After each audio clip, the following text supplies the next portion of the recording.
So, friends, on behalf of My Retired Life Foundation, Higher Education Forum, and SIS School of Learning, we extend a very hearty welcome to all of you.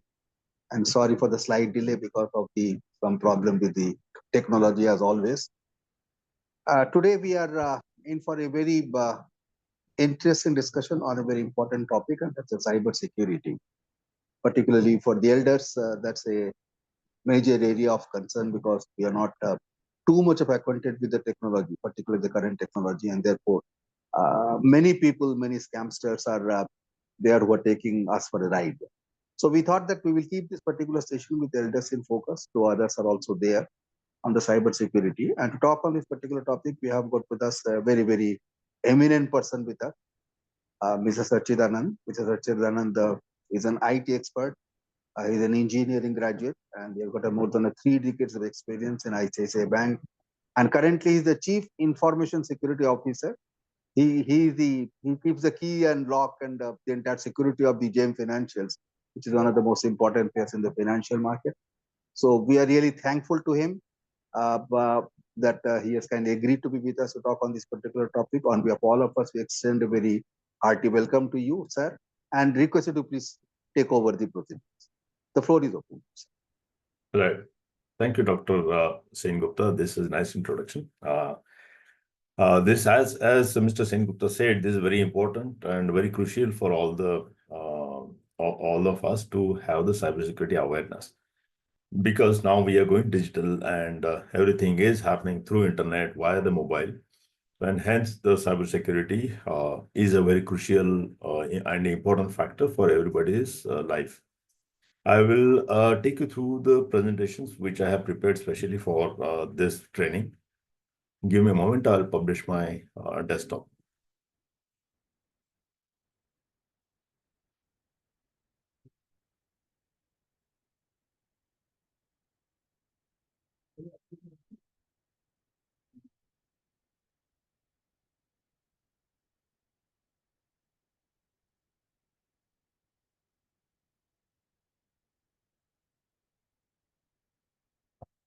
Right. Are you able to see my screen now?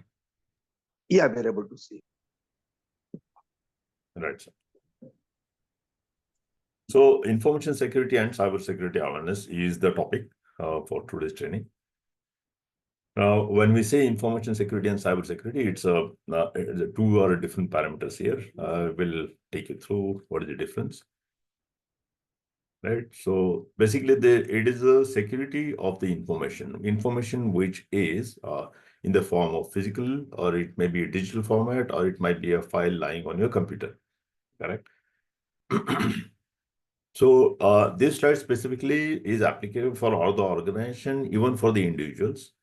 Now, this protection we build around 3 pillars, that is CIA, right? C stands for confidentiality, I stands for integrity, and A stands for availability. So any piece of information, it has to be, if it is a confidential, it has to be presented in its full integrity. It should be available as and when it is required, correct? So our cybersecurity is based on these 3 pillars. So whatever security we build around, that is based on these three pillars.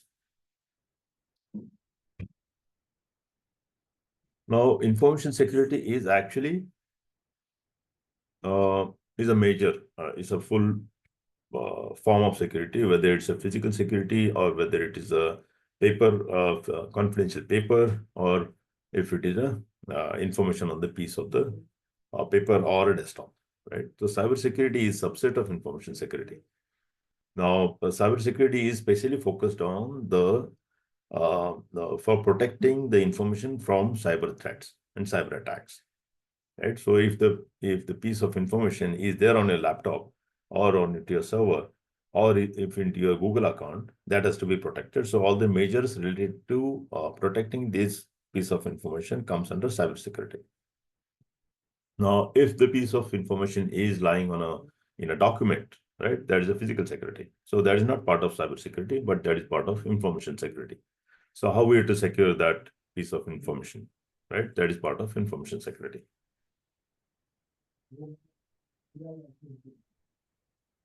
Now here, these are the global statistics. 90% of the breaches are caused by human errors. Now, take a bank or any organization, they are putting a cybersecurity shield around their services and around the data. And none of the security measures are 100% foolproof because they will attempt to be 100%, but they are near to 100%. So whatever left out security risk is coming out, that will depend on the last chain, the last layer of the protection, that is a human being itself. Correct? Now, let's take example of spam, or let's take example of mobile application. A bank will ensure that the hacker is not able to crack it. Bank will ensure that the hacker will not get into the bank's account and the databases, but still there will be some percentage, 1 or 2%, which will be left out. That will come to end user's desktop. And when the end user is aware of it, if the end user is vigilant about it, then that last layer of attack can be mitigated. So that is the reason why we should train the end user on the cybersecurity. So we'll take you through various channels through which these attackers are coming in, various methods they adopt, and how to detect them, how to block them, how to be safe.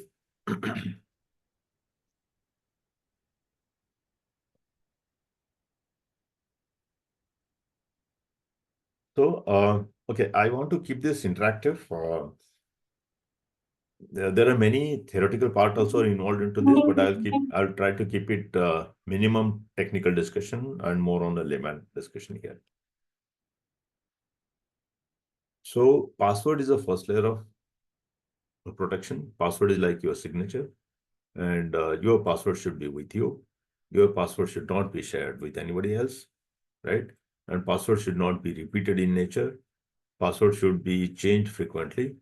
Ideal day is 30 days. Within 30 days, password has to be changed. And password should not be written on any piece of paper. If that piece of paper is taken by somebody else, then if it is acquired by somebody else, then that person can log in. So in short, what password yours is your signature. Correct. So these are the do's and don'ts for password.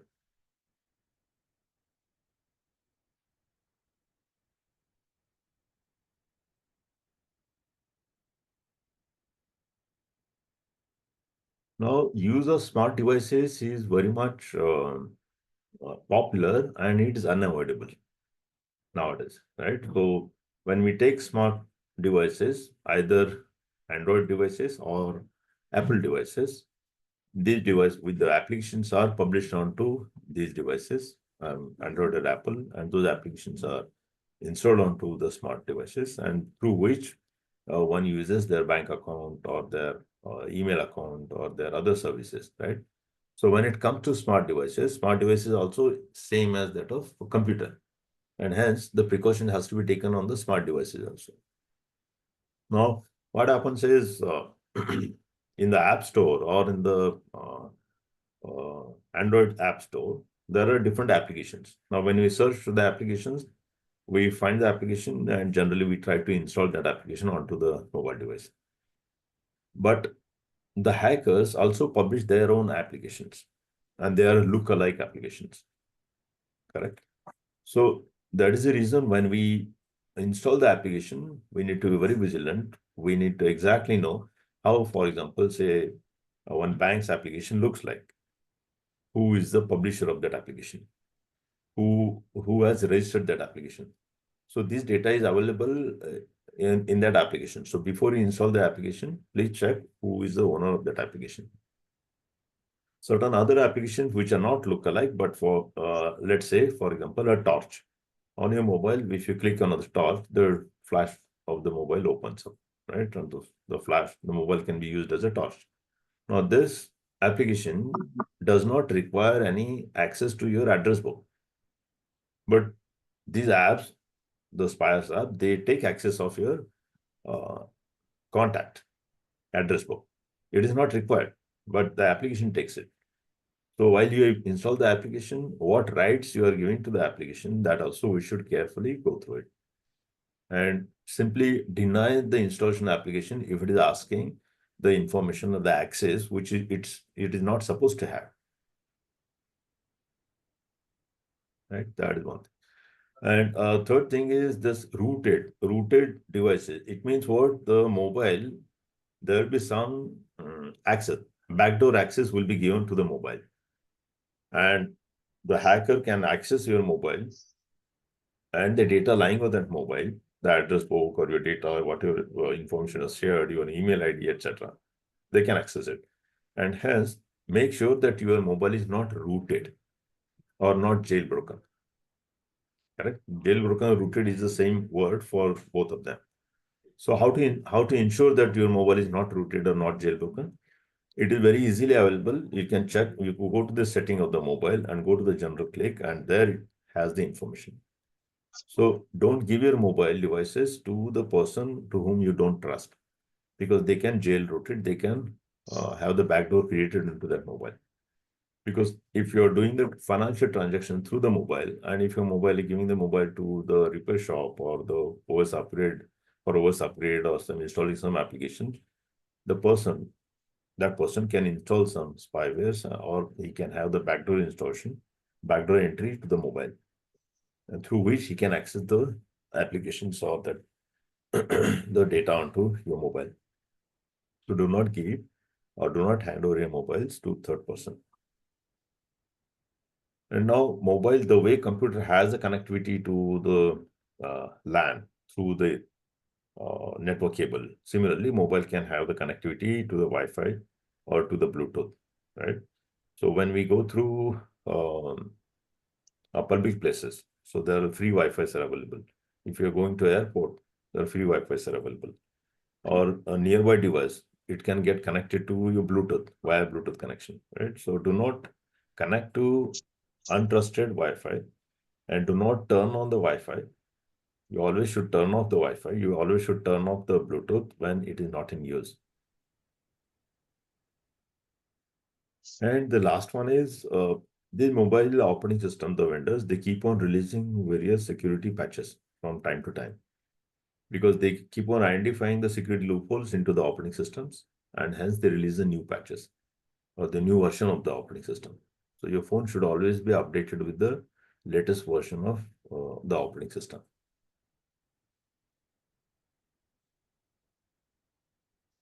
Now, this is a clear desk and clear screen. This is applicable for the individual laptops as well as the company laptops, the company devices. The way we keep our table clean, neat and clean, right? We keep confidential information, confidential file in another folder and keep it in a lock and key, or a piece of paper where it should belong, right? For example, locked key and cupboard, there we keep it. So similarly on a desktop also, you need to follow these best practices or the best habit or hygiene habit, right? So lock your computer when you're not at your desk. Lock your mobile when you're not using it. Keep confidential data in a locked drawers. Similarly, keep confidential files with the password protection. Do not keep your print papers lying around. Right? Do not write confidential information like your password onto the piece of paper. Right? Clean the now whiteboard. In case of personal use, we keep on writing some confidential information like password. We write it on a rough page or a last page of the book. Don't do that.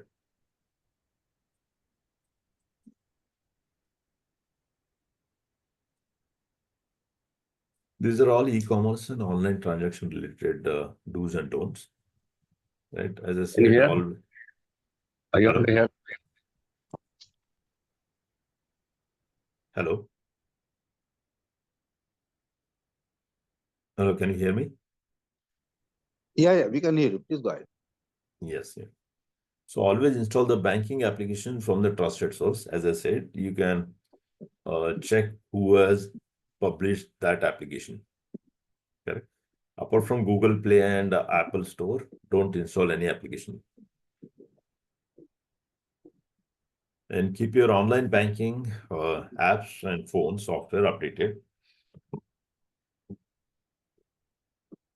If possible, use different mobile numbers. Now, what happens is we enable the two-factor authentication, right? When we transfer the amount from one account to another account or somebody's account, the bank shares the SMS or the OTP via the email or via the SMS, and then OTP when we enter, then only the financial transaction gets completed. So now if you have the same mobile number registered for OTP and from where you're doing the transactions, then it is possible that the attacker can get hold of that OTP and use that OTP for transaction from another system. So that is the reason try to keep OTP and the online transaction onto two different set of mobiles. The password should be always strong. Do not use easy to guess password like your birth date number or your name plus combination of surname, etc. Now, yeah, keeping the difficult password is actually a challenge. So what I suggest is use your native language. Convert that into the password. For example, let's say now we are doing this training or awareness session, right? Training session. So in the Hindi word, what is the Hindi word for training? So keep that as a password. Hindi or Marathi, Kannada, whichever language you have, keep that password into your native language. The hackers have developed the hacking tools which uses the English dictionary-based attacks. So they don't have still our Devanagari or our Indian languages based attacks. They don't have it. So that is the safest or the best way to keep or use our native language to define the password and use that password. And do not use the free Wi-Fi. Do not do this financial transactions from cyber cafe PC, because cyber cafe PC is actually full of lot of spying software, a lot of trojans, a lot of infections. Right? So don't use CyberCafe PC for your financial transactions or important transactions. If at all you have to use it, if you land into such a situation wherein you are supposed you don't have any other option but to use it, then use it, but later on you change the password immediately.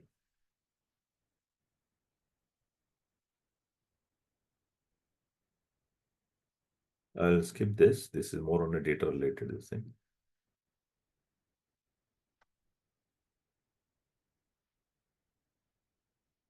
Okay, on the cloud storage and the transfer, nowadays what happens, we do have Google Drive or we do have other online storages, right? So there we keep our files. So now, when you have your data onto your laptop, we know your laptop is nobody's accessing, but if you have that same data stored onto Google Drive. Now, Google Drive, there are some native rights or access which Google Drive can have. Right, so when you're you should review who all are having the access to your Google Drive, right? So review those accesses and remove unwanted accesses, right? Somebody who might be having the read-only access, somebody who might be having full access. So go through that list and then review the list. Only required rights you can give. For example, you can have Google Drive shared between you and your family member. So keep those only when it required. Otherwise, else you can remove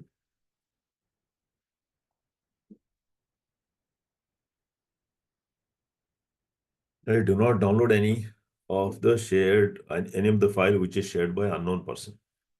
So if you are expecting, only then you open, share or save that, download and save that file. If you're not expecting the mail from unknown person is sending the mail or files, don't open it, don't save it. Right? Unless authorized, do not upload your organization, your personal data now onto the cloud. Right? And after the use, remove the files from the cloud storage permanently. Only when it is required, you keep it.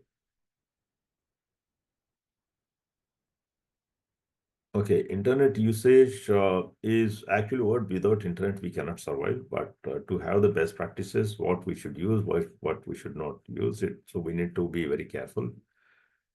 Now this slide, I'm sorry, but this slide is made for business purpose only. This I mentioned it. We can reslide this saying that for personal purpose you are using it, and since Google Drive gives some higher limit for storage, try to keep only the useful files, otherwise remove all the old files. Some of the old files might be having infection which are stored onto the Google Drive.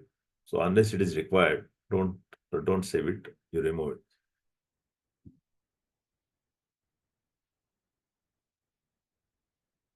So you have heard malware and ransomware attack many times. So what is malware or what is a ransomware, right? Malware word is formed for malicious software, malicious MAL and software ware. So that is how malware is defined. So under malicious software, one type is ransomware. So ransomware, typically what they do is the attacker installs one piece of software onto your laptop or desktop, and that piece of software is waiting for command and control. Whenever the attacker gets a full confidence and full access of your computer, he simply starts encrypting the data, and then they ask for the ransom. So unless the ransom is paid, the attacker won't give you the decryption key. And in case of large organizations, since the data is very important and data is very confidential, for them it is a serious matter. But even for personal case, individual personal case also, our data is important, and sometimes our data is very confidential. So that is the reason these ransomware attackers, they do this thing and take the ransom, and then they may or may not share the decryption key. So how to be aware of this, how to avoid this ransomware attack, right? Now, ransomware attacks, they typically exploit vulnerabilities present in the operating system. So that is the reason you should keep your operating system and the endpoint security, that is antivirus, updated. Operating system patches, if it is a Microsoft release the patches on every second Tuesday of a month. So every month, at least there is one security patch, bunch of security patches released. So your patches should be updated, operating system should be updated, and the antivirus which is installed onto the laptop or desktop, that also should be updated. So that is the first step to take it. Now, of course, this goes without saying that your operating system should be a licensed one, and it should not be a pirated one. So, because what happens is pirated one, Microsoft doesn't give you the security patches, but licensed one, Microsoft gives the security patches. So that is the reason even the operating system is installed, pirated operating system is installed, and computer is working fine, but the patches are not installed. And that is the reason that entire laptop becomes very weak from security point of view. And the attackers can easily exploit the vulnerabilities present into that operating system. That is the reason we should have a licensed copy of operating system. And even after having the licensed copy, you should update the patches. You should update the operating system always. So there is an option in Microsoft operating system to automatically update it. Now, delay for my presentation is the same. My laptop was getting updated, and that is why it took time.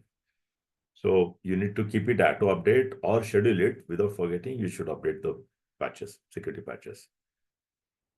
And when you are working onto this, when your operating system is created, it has the users within the operating system. So one is that by default is administrative account. And most of us individually, we tend to use the administrative account itself. Now, administrative account and regular account is either two different accounts. Administrative account is having the full supervisory rights onto your laptop, right? With that access, one can easily install, uninstall, or fine tune the operating system, right? It can install any of the software. And regular user, it has limited rights. They can read and write the data to the laptop or desktop. They can use the applications, for example, O365 or Microsoft Office or browser, etc., smoothly, no problem. But if they want to install the software, the regular users cannot install the software. Now, why we should not use the regular administrative? Because when we are using administrative, if there is an attack happening, the attacker uses your ID itself to install the piece of software. That is the reason we should not use the administrative account for day-to-day usage. We should use it only for when there is a new piece of software you are going to install, or if you are updating the operating system patches. Otherwise, for day-to-day routine activity, you create one user which has the limited rights. Use that ID always. Never try to open the suspicious files, email, or links which is coming from unknown person.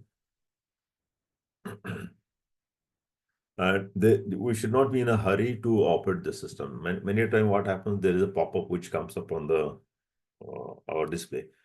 In the hurry, we tend to click on OK of that pop-up, right? So read what that pop-up says. And only if it is required, only say yes. Otherwise, say no, right? And systems, when the attacker try to compromise or install the backdoor, then system may behave, not always, system may behave unusually. So notice that. If you notice that there is unusual behavior, right, then you should check what has caused that. You may call your support guy, you may call the IT engineer and tell what exactly has happened. Then they can come and check. They may scan the entire thing by antivirus, which is installed onto your laptop or desktop. And after full scan, if there is any infection, it will remove it. If it is not, then it will restart it.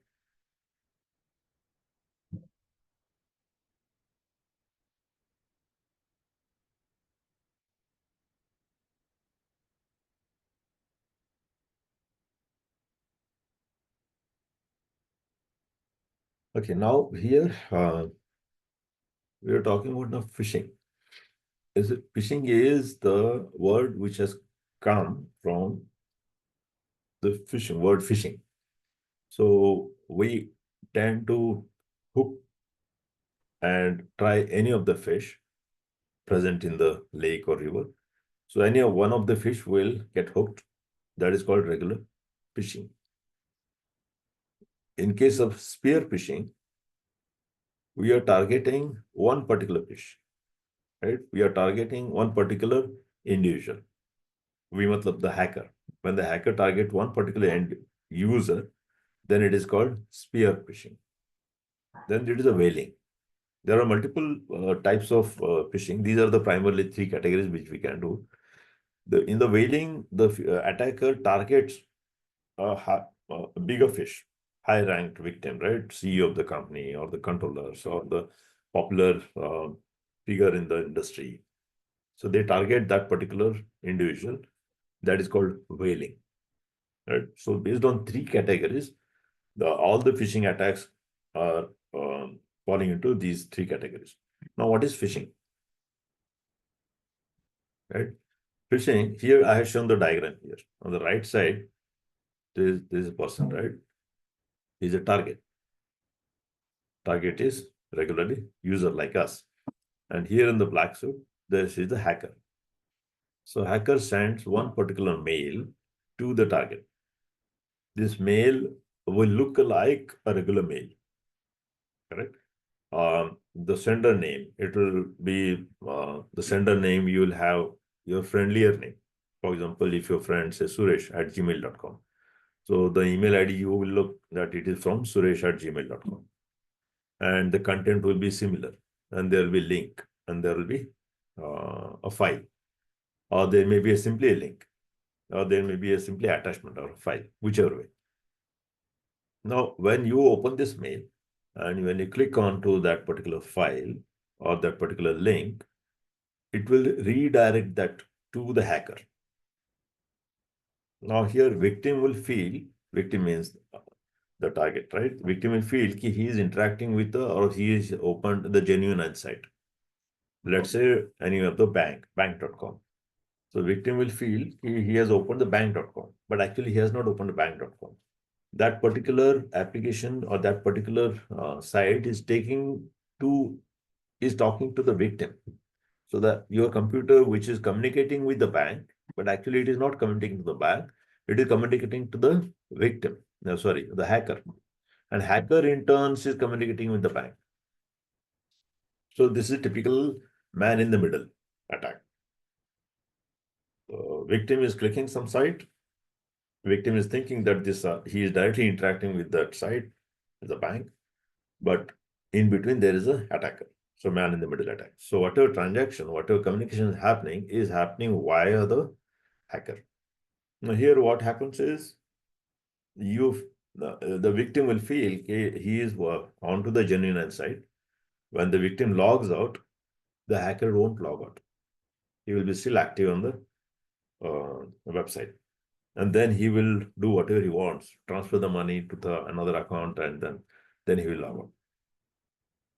So this is kind of a phishing pattern, phishing attack which happens, right? Here I give the example of bank.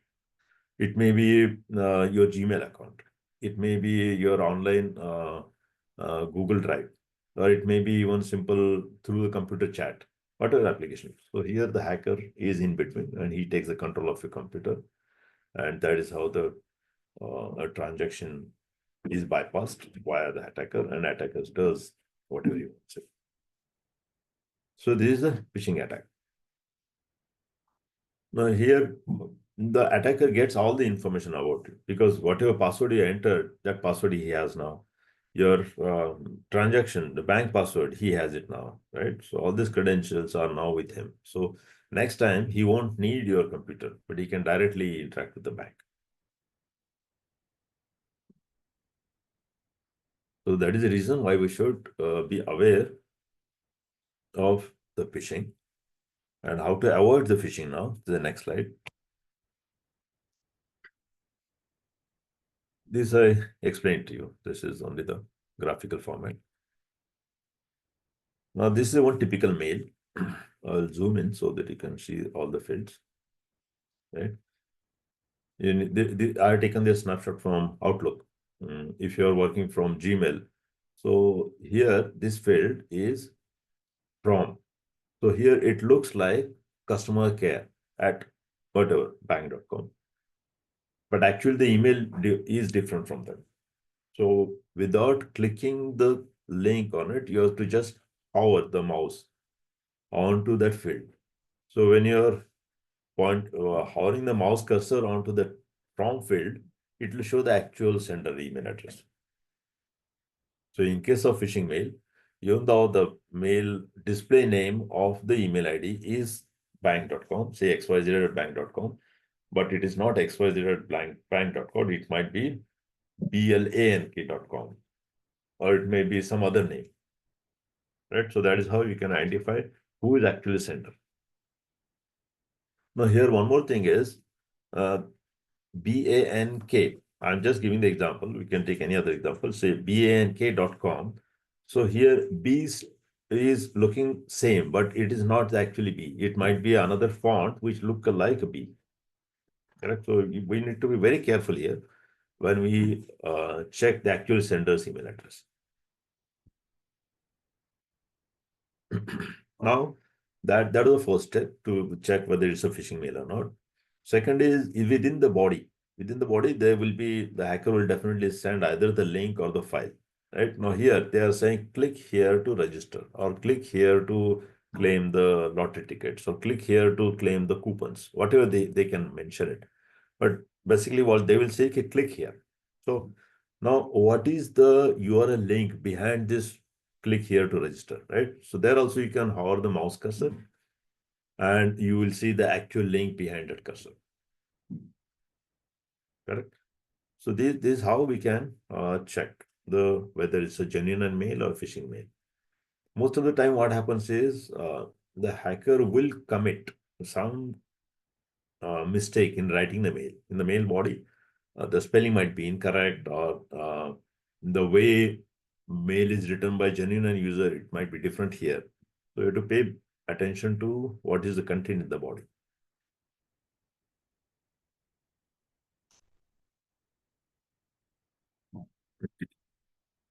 Okay, so this was about mail, how phishing mail can be identified, how to.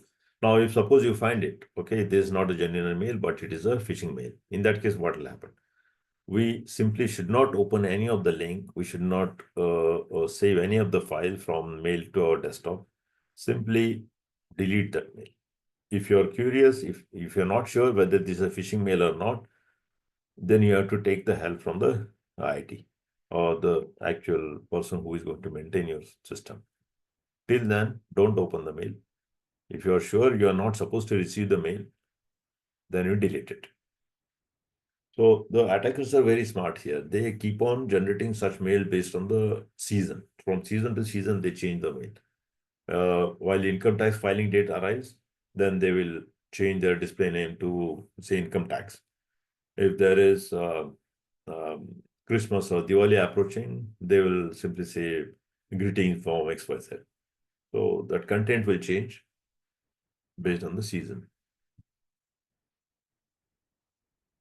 So now we have covered the risk coming from the email phishing, right? Now next is internet browsing. Safe browsing. The internet is full of all the uh, hacker, criminals, etc., right? So when we surf the internet, when you browse the internet, be sure that you are typing the correct internet. Or if you are not sure, you have searched some sites on the from the Google, and Google has shown you 3, 4, 5 options. Now, which option you have to click it, right? So when you're clicking the option, read the URL carefully, and only when you're sure, okay, this is the URL, then you should click it and open it, right? And then sometimes what happens when we are opening that site, that there is a pop-up to download. Do not download it, any file or software, right? Do not click or provide any information on unknown pop-up. Your email ID, your name, your address, birth date, or credit card numbers, all of these are personally identifiable data, very confidential data. Don't share it. And always use HTTPS instead of HTTP. HTTPS S stands for securing, right? Secured HTTPS, Hypertext Transfer Protocol. So always use HTTPS. Don't use HTTP, because in HTTP, what happens? The whatever data your computer is sending to the URL is not encrypted, but in case of HTTPS, it is encrypted. So even though this data is passing through some hacker system, the hacker cannot make or cannot understand, cannot decode that particular traffic. And this is the right side. This is a pop-up I have shared. Avoid browsing the website which is not having security certificate. So typically these are the error which should show. There is a problem with this website security certificate, right? So in such cases, do not continue, right? Simply close the application web page. All authentic, genuine websites are having proper certified SSL certificates. Whenever you see this kind of alert here, there is a problem with, don't open it.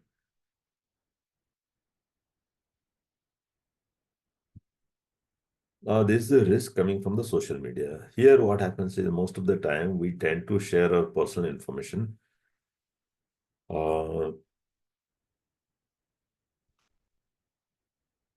We tend to share our personal information onto the social media. Now, this is a very thin Lakshman Rekha, boundary line. What is we should share, what we should not share, right? Unless it is very required, do not put your personal photos, personal information onto the social media, because hackers are continuously monitoring. If they want to target you, they will keep first monitor you. They will try to find out where all you are present, what all you are doing it, where all your accounts are there, which bank account you operate, etc. Right? So a simple photo of a daughter getting graduated, and she is with the click giving the selfie or the photo holding that graduation letter or certificate that has name, that has the maybe birth date, college entry. So all these are personal details, should not be shared at all. But unknowingly we tend to share that.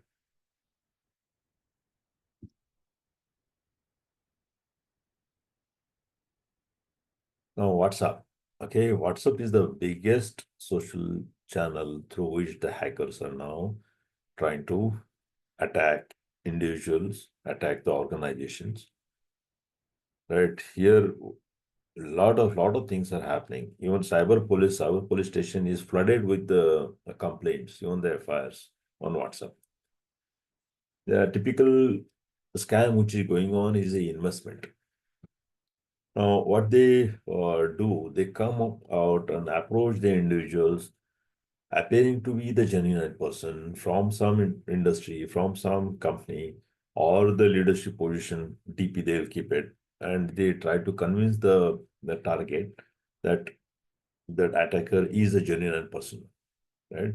So they give some unrealistic commitment that your money will get uh, doubled or tripled in within certain so and so time, and they try to lure the trap the innocent target, and people are ending up paying huge amount, 50 lakhs, 1 crore, 10 lakhs amount to into that group by clicking that link, their links, and making the payment, and they fall prey for it. Afterwards, they come on to approach banks or institutions like JM Financial or any other institutes, saying that we got your WhatsApp group, and through this we clicked your so and so link, right? And that is when they are falling prey for it, because these hackers are acting very exactly identical like investors, investor consultants, and making them to pay the money. Now, what are the do's and don'ts, right? Check the group's legitimacy. If the group is genuinely of that company, of that bank, which it's supposed to be. Now, how to check the group's legitimacy, right? The group member, that, for example, so let's say again the bank.com. Visit the bank.com website both, and in there they have their own links. If they are present on the WhatsApp, they will have their link on the WhatsApp. They will have customer care number. They will have the customer care email ID. So communicate with them. Is this WhatsApp group belongs to you, right? And verify the credentials. Of course, credential has to be from registered number who is offering the services or this WhatsApp group. And do not share your personal information, your financial information, or OTP, or your bank account, or your bank account number itself, right? Do not make payment which is coming via this WhatsApp groups.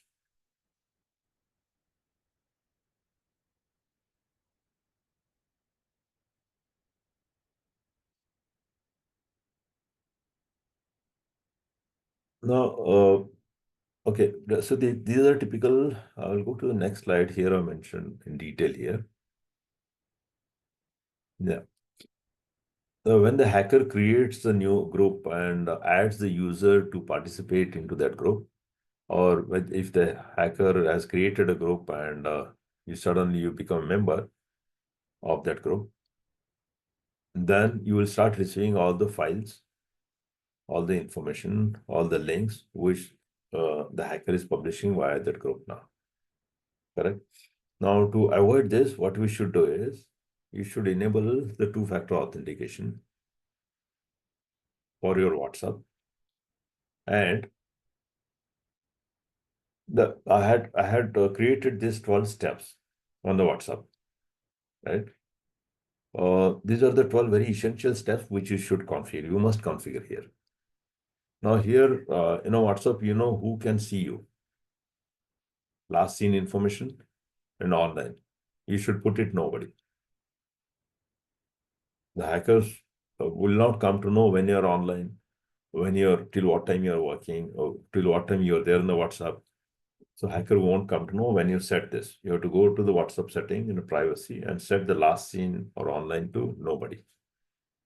Typically, nobody is, if nobody is not there, then there is one option, except the third option. So in that, click that third option and select all the contacts. So all the contact except. So if you're selecting all the contacts, it means it's nobody who can see your DP, right? Generally, what happens by default, WhatsApp profile photo can be seen everybody, all. So here you can put it only my contacts. Yes, only your contact can see your photo. Only your contact can see your status. Who can add you into the groups? Here also you have to say my contact except. So and choose all the contact names. So nobody can add you to any of the groups. Right. So if the person has to add you, legitimate person has to add you in any of the group, then that person has to send the link to you. And once you receive that link, you know this person individually, personally, only then you click, and then you will be added as a member of that group. Otherwise, nobody can automatically add to you into any of the group without your consent. So, which is happening by default, WhatsApp allows the individual to add into any of the group, and because of which people are ending up into becoming a member of that group. And when there is an infected file or infected photo is posted onto that WhatsApp group, that file also gets automatically downloaded into WhatsApp, and your phone gets compromised, right? And hence, you should enable this group setting.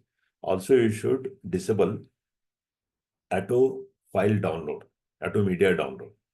That is also part of that is also possible in the setting. Auto download, right? Media, disable auto download. Disable the read receipts. Disable your live location. Unless you want to share the live location with your near and dear one, enable it, but rest of the time you disable it. There are advanced setting, right? In the advanced setting, we can block any of the messages coming to your account except your address book, except the people in your address book. That also you can set it. Protect your IP address in calls. When you are making the voice call or a video call through WhatsApp, your IP address is seen by the other person. From that IP address, one can make exact location of yours, not the exact flat number, etc., but maybe up to a building level or in the society level. So the attacker may come to know, okay, you're residing in this particular society or in this particular area. So that is why you need to disable this IP address. Right? Disable link. Now here the way we disable the auto download files, we can also disable the link previews. So link preview, what it does is you're not click the link, but what is there in that link, in the preview of it, it shows onto the WhatsApp. So that also you should disable. Right? This I explained to you. Auto download. Media auto download, you have to disable, you have to turn it off for all category. The GPS data, your Wi-Fi data. So always you should turn it off. This will help you into two ways. One is that it will stop the attacker directly sending the infected files to you. Second is it will save the mobile storage place. Because on WhatsApp we receive huge number of files and images and videos, right? So all of them you don't want to save onto your mobile.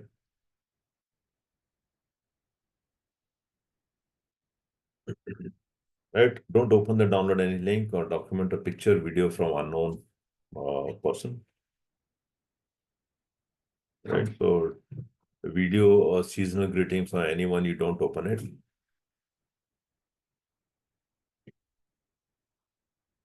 Right? Is it safe to share personal info? No matter how tempting it is, don't share your personal info.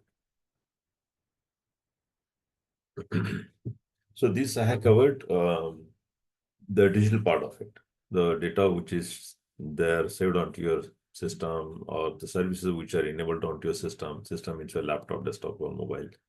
Now, physical security. Physical security is still very important. So never share your keys, password, access tokens, right? Access token is some of the HNI customers are getting token. The token has displays 5-digit or 8-digit password. So when you want to do the banking, for example, Stanchart Bank, right? Say they offer the token. So one, the password which you remember. Second is the number which you display on the token. So token is also kind of your passwords. So don't share this with anybody. Physically, you have to keep it in a lock control. Never keep your door open, allow strangers inside the premises. This is a traditional old security measure, but it's still important. Try to encode the confidential data on the paper. Now, I do understand it is difficult to remember all the passwords because nowadays we got bank password, Gmail password, right? Then we got account passwords, and then we got computer passwords. So how many passwords we should remember? So we tend to write it up. So ideally, if you can remember all this thing, don't write it, right? But if at all you have to write it, then encode it. How to encode it? Maybe first digit you will not write. First digit you will alter and write at the line last. Or first digit you will add something like if it is A, make it B. If it is first digit S, right, make it next T. Or if it is X, make it Z. If it is Z, make it A. So that kind of a encryption algorithm one can have it, maybe for first letter or second letter or last letter. So that is how you can encode that and write it on the paper. So even though somebody gets that paper, that password, he cannot use it because you have encoded. And then secure all confidential information we are not around, right? Don't keep your this piece of paper or your laptop unlocked. Always lock it. Keep it in a locked door, locked drawer. So we have covered various types of risk here, the attack patterns of frauds, etc. Right? We covered the WhatsApp, we covered the web browsing, we covered the pop-up. One more thing. Nowadays, what we do is to make the online payment, we scan the QR code. So now phones are so smart enough, they automatically scan the QR, whatever website is behind that QR gets opened up. So that is also is a new threat which is coming up. They keep that QR code of their website. When you scan it, the camera automatically opens the website which is there in the QR code and connects that your mobile to that website. So don't scan the QR code which is not supposed to be. When I'm saying not supposed to be means what? If a shop owner has kept his QR code in front of it, yeah, keep it, scan it. But when you're scanning, if it is making the payment via your GPA, that's good. But if it is opening a link, then simply shut it. Don't scan it. Similarly, one more is that SMS scan. Now it has reduced. SMS scan is also same as that of WhatsApp scams. The way you get the unsolicited messages or link in a WhatsApp, SMS also used to get it. But now it has reduced, but still, many of the senior citizens do receive this. If the phone is not smartphone, then they receive the SMS, maybe OTP, or maybe some link into that. And you will also receive the call saying that we have sent you the SMS, we are from the bank, so-and-so bank, and your KYC has to be done. Please tell us the OTP which is there in your SMS. So don't open the SMS and do not answer such calls. None of the financial institutions are asking for OTP, which is coming onto your mobile. Right? So clear cut, no sharing of OTP, no sharing of personal data. That will help you. Now, Indian government's initiatives are there. They had identified this as a major risk because India has digital India, right? So this is what has driven India and taken India to the next level. So all of our government related tasks or things are there onto the cyber world. So they identify, and that is how they have dedicated site, cybercrime.gov.in, right? On this site, you can go. There are models also which tells you what do's and don'ts, right? Kind of a training. And there are online portal for registering your complaint, right? So here you can go and register it.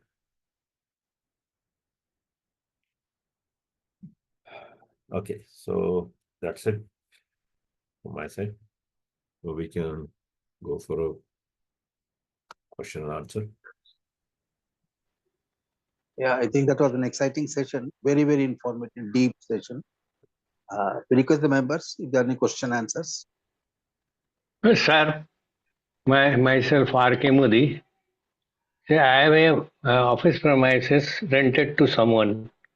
He was paying by check earlier, but now he said that you send the bank details, so can I deposit it? So, which will be the safe way? Because I cannot go physically and give him the bank details. So, whether WhatsApp, email, or what way we can send it to the my renter. So if I understand, he is giving the checks to you and you are going to deposit. Is it that? Yeah, previously he was doing, but now he asks some bank details so that he can deposit it directly. Okay. Now you know the person directly. Yes, we can share that. You can share that bank details with him.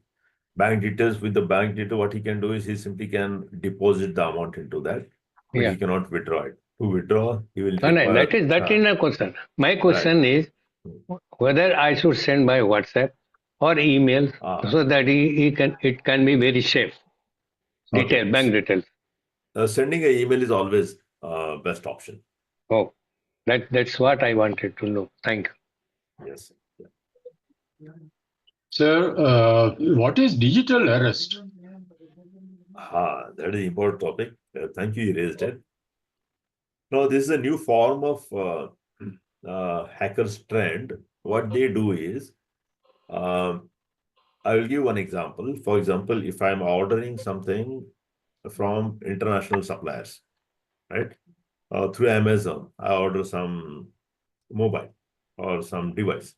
Now, what happens is that parcel, that this thing is courier to us.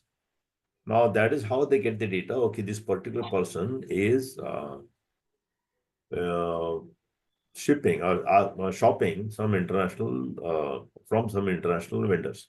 So they pick up that number and name, and from that they call us saying that, okay, you have ordered something which is illegal, and they say you have ordered example.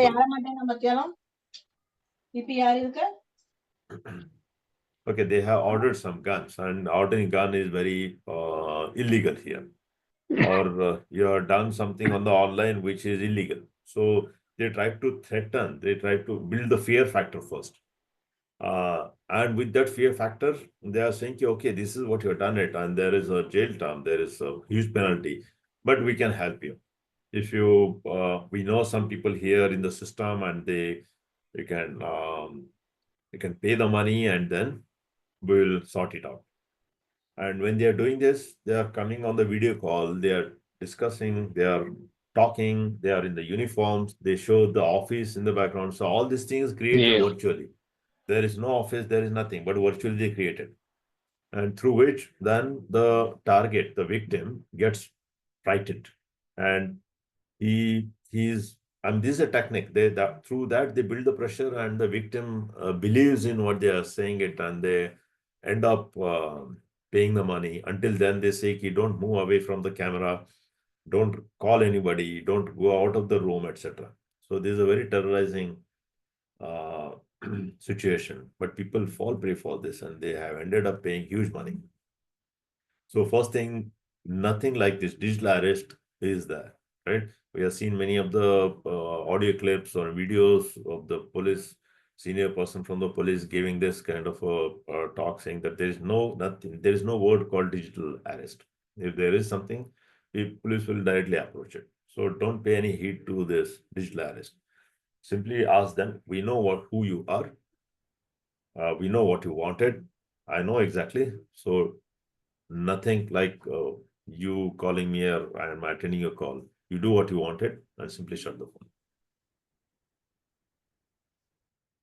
Now, the same formula, they use it differently also. What they do is now, with the help of AI, with the help of this photo graphics, they create imaginative photos wherein the person they show in a compromising situation, or some speech also they record it.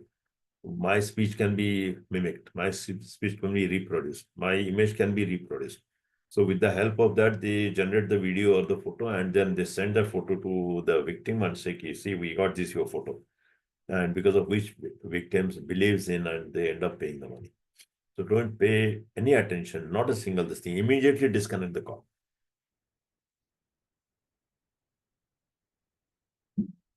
Right, sir. Thank you, sir. Yeah, Krishnamani, madam, you had a question, please ask. Sir, I had put it on chat. Anyway, I'll ask. It's like, is it safe and less risky if we open another window? Yes. Incognito mode. Yeah, incognito window. Yes. Is it more, at least somewhat safer? Correct. It has more privacy feature built in.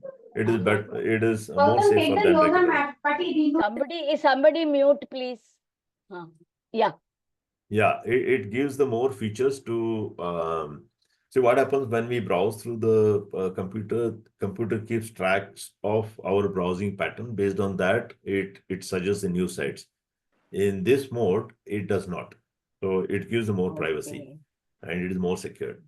Okay, thank you, sir. That's what may I ask you a question? I don't know how far it is relevant to your session. This is regarding, are you hearing me? Yes. I'm facing a situation for the last few days, twice, and my husband also have received this message. It is on our bank account, ICICI Bank, where he says no, XX, some number he has given, he is credited with rupee 1 on 27th February by account linked to mobile number, some number he has given with various X's. Why it has been coming? What is the action I should do? How to find out? Even he has given IMPS reference number is given. What is this about? We haven't asked anyone to credit any amount. Correct. As far as my no, it is not there. So it actually bothers me for the last few days. So I may have to go to the bank to find out, or how is that? Or is it also some foul game somebody is trying to play? Yes, ma'am. I'm glad you asked this. This happens now. They have invented a new trend. They will deposit some amount into your account, and then they will send a message saying that, okay, this amount is debited, credited to your account, and then, but accidentally it is credited, or they say this is credit token amount which you have paid, and for further deposit amount, there will be another WhatsApp or email. You please click that. So don't do that. If you are, we can just ignore it. Yeah, you just ignore it. Delete that. I haven't Yes. touched it. I haven't touched it. Yes. I have a question, sir. Yeah, one second. Let me answer her question. So in that case, what you can do is you can simply forward that mail to ICICI Bank. Oh, okay. Yes. I have received this. Is it genuine or is it a threat? Send the money back. What should we do? Send the money back. That fellow, whoever suppose if he has transferred already one, Sir, I have a question. Which I may have to verify with the bank. Yes. Now, see, what we should not do is, even though they had deposited the amount, don't refund back, because refunding back triggers another process, and accidentally you may fall into a trap and get entire amount to be transferred to the account. Don't do that. Simply forward that mail to the bank saying that this is what I was not expecting, but please check and let us know what to do. Sir, I have. Thank you. I have a question now. The question is, if there is a crime done, some cyber crime, they have taken the money, we reported to the cyber crime police and all the number 1930. They are not able to solve it, and they say, no, it's not our problem. Go back to the bank and sort it out. So what should we do? Correct, sir. This is the gray area here. RBI has clearly defined the ownership of the bank. Now, RBI is extending the facility, online banking, to the end customer, right? So RBI clearly mandates that bank has to own the entire ownership of giving the secured services through the mobile app. Now, if the crime has happened because of the flaw in that application, then bank is responsible. Bank has to refund that money back. Okay. Another thing is, instead of using always Gmail, I am using suppose XYZ or Hotmail or Yahoo. Again, the SMS comes to me that did you use this and all that. That is, I think it is a fraud, because when I say to the bank, I haven't asked you a question like this. Why are you writing me all these kind of details? I have written a different email other than Gmail, because Gmail is the easiest to be hacked, I feel. Yeah. Now, sir, you are receiving this SMS or email you are saying? I received both. I Okay. received a SMS first. First, I received a SMS. I Hmm. went to the bank. I fired them. I said, on what account? No, this is not from our Nerul branch. It is from Andheri. They are sending. Sometimes they ask for some, what is the KYC? Also the same thing. So I said, there is something problem in your system, or the people around working who is leaking out this information, those MRs or whoever, the heads, to the other cyber people. So they should also check. Another thing is, one small observation, last question. Whenever giving any OTP while you are in the bank, please don't speak. Write it on a bank. Tell them, give me the pad. I will key in myself. That is the best what I found. Otherwise, you speak and there's somebody else behind you listens and he transfers the money. The time permitting, one A very question rare from case. There It are has two. happened in front of me only. I have reported. But then I realized that these are all, they know their friends, they say he came for some business. That's why. Yeah, there are two aspects to it. One is that bank has started sending the transaction onto WhatsApp. Sorry, SMS, through SMS. And they also send the mail unless you have categorically say no SMS.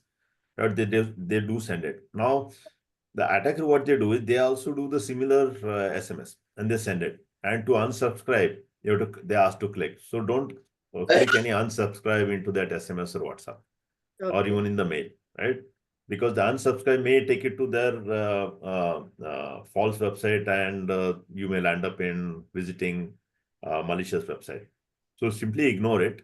Just validate if you have done some transaction. If you received it, is that correct or not? If not correct, directly contact the bank. That is one thing. Sir, And one question I have.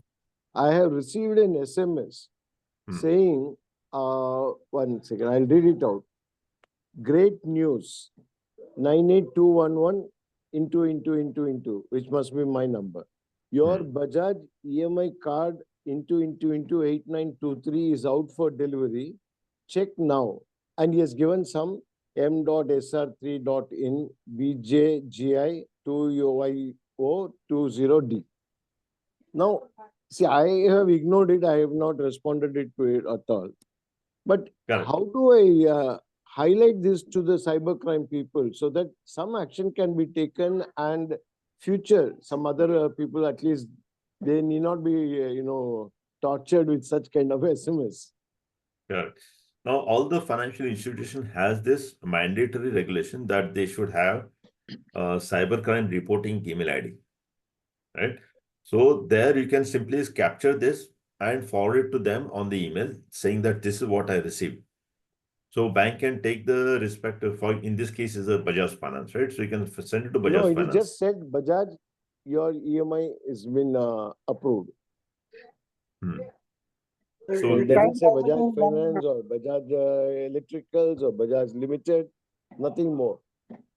Okay, in that case, we don't, if we don't have any clarity who has sent it, then we can't do anything much. We simply have to ignore that SMS and delete that SMS. But accidentally also should not click any link from that SMS. Yeah.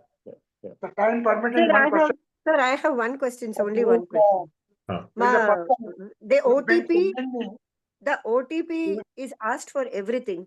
Whatever we purchase on online and all, या तो courier आता है, वो जो documentation सब होता है, everywhere they ask for OTP. So is it right if we give them the OTP when the person comes to the doorstep? A courier delivery guy asked for the OTP. Earlier, they used to show me your PAN card or your ID card and then they tick mark. But now to avoid that, they are saying we deliver the courier and this is the OTP. So in a hurry also, please read that entire this thing very carefully. If they are saying this courier delivery OTP is required, only then you share it. Otherwise, OTP should never be shared with anybody. Okay, they will tell us on the message कि OTP is needed करके. हाँ, आपको SMS ऐसे ही आएगा कि for example XYZ courier and this is OTP for your consignment. Okay. Only then you should share it. One question from my side. I have a question, sir.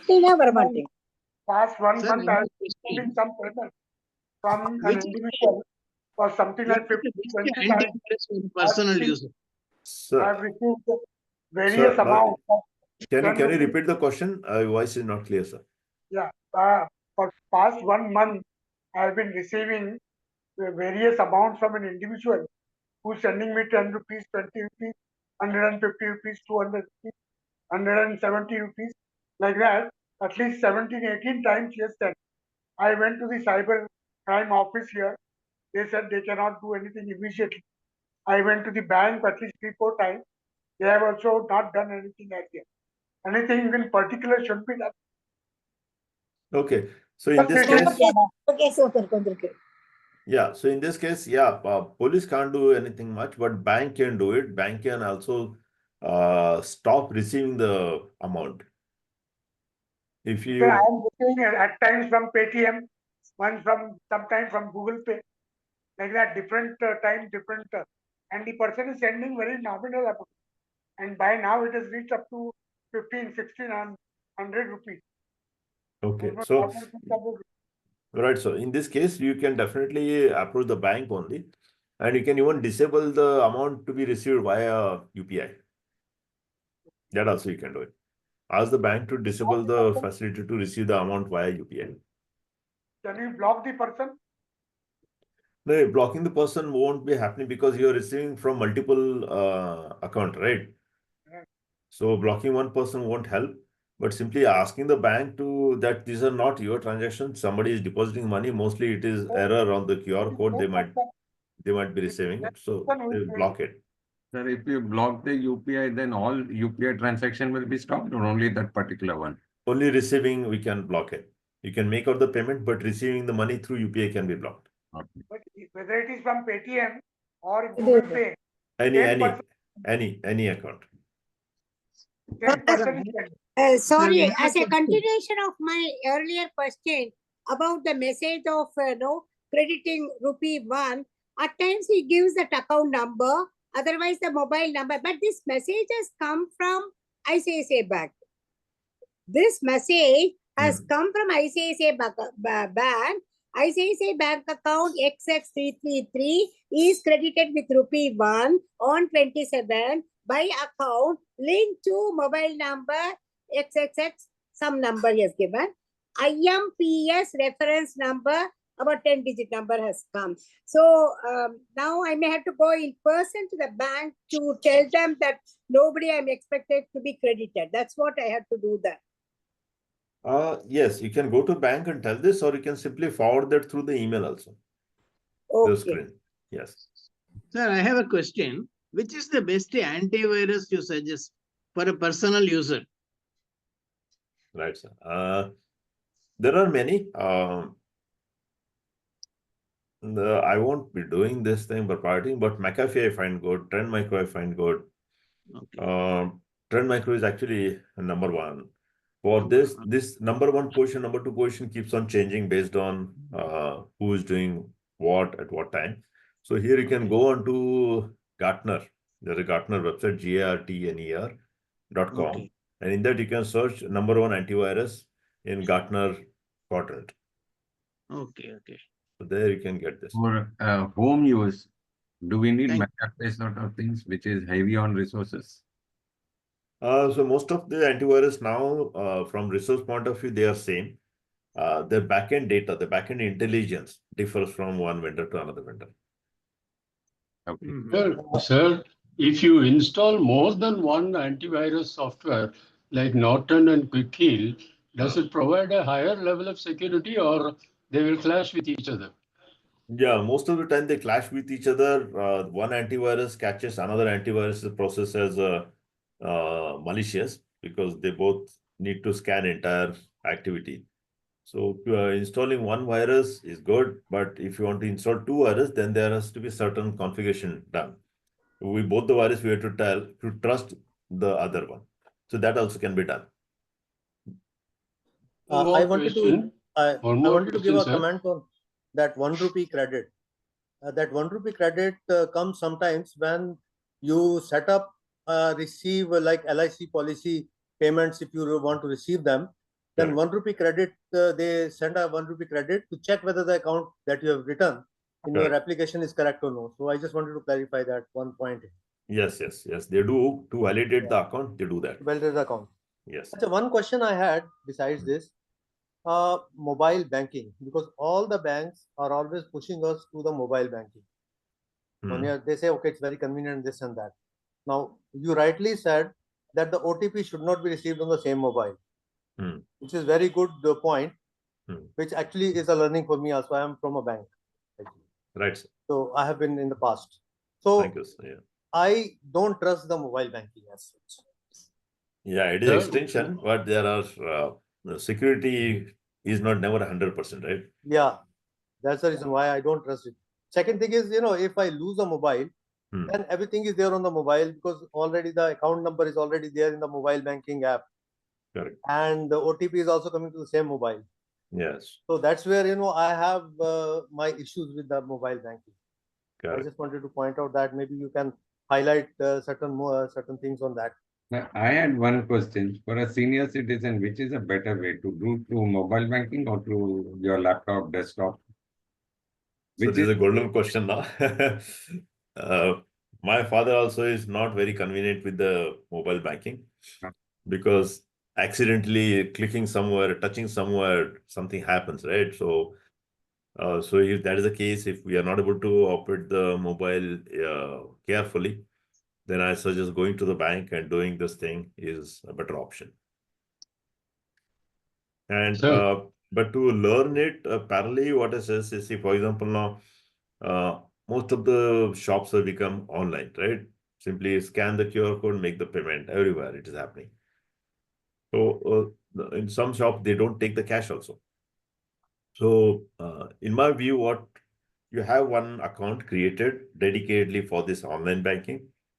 Deposit the monthly amount which you are supposed to spend through that, maybe X 20,000, 10,000, or 25,000, or even 5,000, and use that for the online payment. So even though it is lost, the damage will be limited only to this much amount. Not exceed. And I have one question. When you have multiple accounts linked to your account, see, when we do online banking, it is not just one account. There are 3, 4, like State Bank of India. There are multiple transactions and they show everything, even your fixed deposits, your OD account, everything comes into that. How do we protect that and only keep one? Okay, if you have multiple accounts, maintaining that is very difficult, clearly, because but if you need to have, because of your nature of the financial transaction or financial, if you are required to have that, then there is no alternative but to have multiple accounts. Now, if you are linking all those accounts to one single, that should not be done. For online banking, for example, if I'm having one ICICI bank account, then I will open another bank account with ICICI or HDFC, whichever, and keep a minimum amount into that account. Only through that account, I'll make the online transactions, payment. Sir, I think we question. are already overshot. So I think is such a topic that we'll have multiple questions. So it's a difficult on this platform actually. So on behalf of all of us, we thank Mr. Sachichidanand very, very much for his in-depth insight into the whole topic of this. It's a very vast subject, but you have really done the justice. Thanks to you, and thanks to Dr. Anil Salvi, who has actually recommended your name. Yes, so thank you very much. Thanks a lot. And thank you, sir. And thank you. And thank everybody for being with us over here, keeping their dinner. Thank you very much. Thank you. Have a good night and good dinner. Thank you, sir. I salute thee. Thank you, sir. So, can I tell something?